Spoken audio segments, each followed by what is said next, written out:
Заўтра кожны абы адзін бот, каб усе зразумелі, што мы сябры. Згода! Найлепшы фільм для пачатку навучальнага года. Хлопчык і ягоны сябар жырафа збіраюцца ісці ў школу. Але неспадзяванка, дарослыя думаюць, што жырафе вучоба не патрэбная. Нідерландская стужка «Мой сябар жырафа», агучаная па-беларуску вядомымі акторамі, выйшла на экраны амаль усіх кінатэатраў Менску у межах праекту «Беларускія уікенды». Фільм зацікавіць маленькіх гледачоў, якія рыхтуюцца стаць першакласнікамі, бо ў Нідерландах у школу ідуць з 4 гадоў. Ён цікавы, такі смешны, вясёлы, і ён вельмі добры.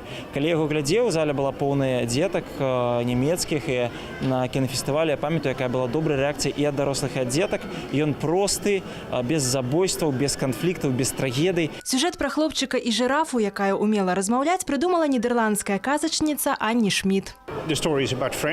Гэта гісторыя пра сяброўства, зразумелая дзецям ва ўсім свеце. Аўтарка Анні Шмідт вельмі знакамітая ў Нідерландах. Яна напісала некалькі цудоўных кніг, якія я люблю чытаць сваім дзецям. Напрыклад, апавяданні «Іп і Яныкі». У расійскім перакладзе яны вядомыя як Саша і Маша.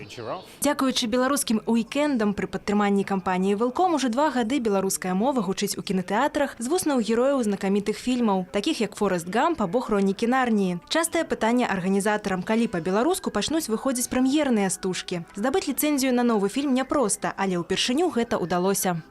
Фільм «Мой сябар жырафа» зусім новы. Ён выйшаў у 2017 годзе. А сёлета быў прэзентаваны на берлінскім фестывалі, дзе яго і заўважыў кіраўнік праекта «Беларускія уікенды» Андрэй Кім. Фільм узялі ў пракат 15 кінатэатраў Менску. Гэта новая вышыня для беларускіх уікендаў. У сталіцы стужка ідзе да 9 верасня. Таксама яе пакажуць у больш як 30 гарадах Беларусі. А працягнуць сяброўства з хлопчыкам і жырафою можна, дадаўшы фарбаў у размалёўцы, якую падарылі гледачам на прэм'еры.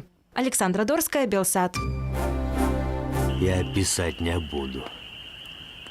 Я его забью.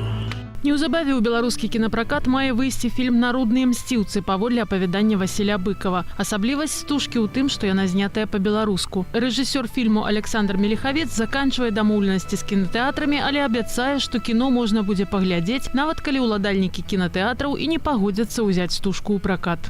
Я просто за свае грошы арендую зал ці колькі залаў, сеанс ці некалькі сеансаў.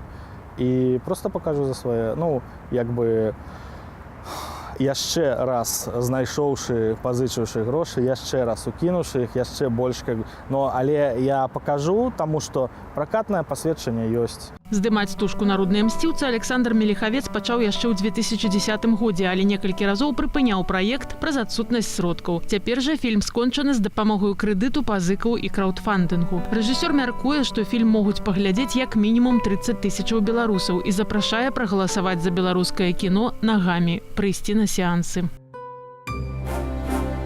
Что-то во мне надорвалось.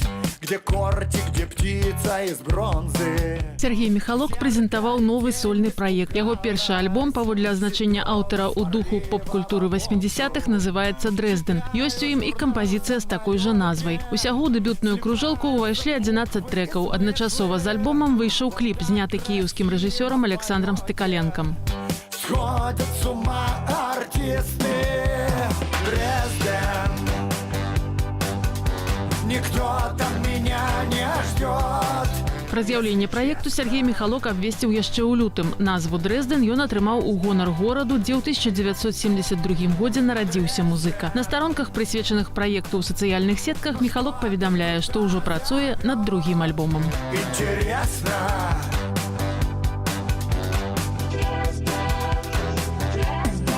Ірына Дарафейчук, навіны культуры.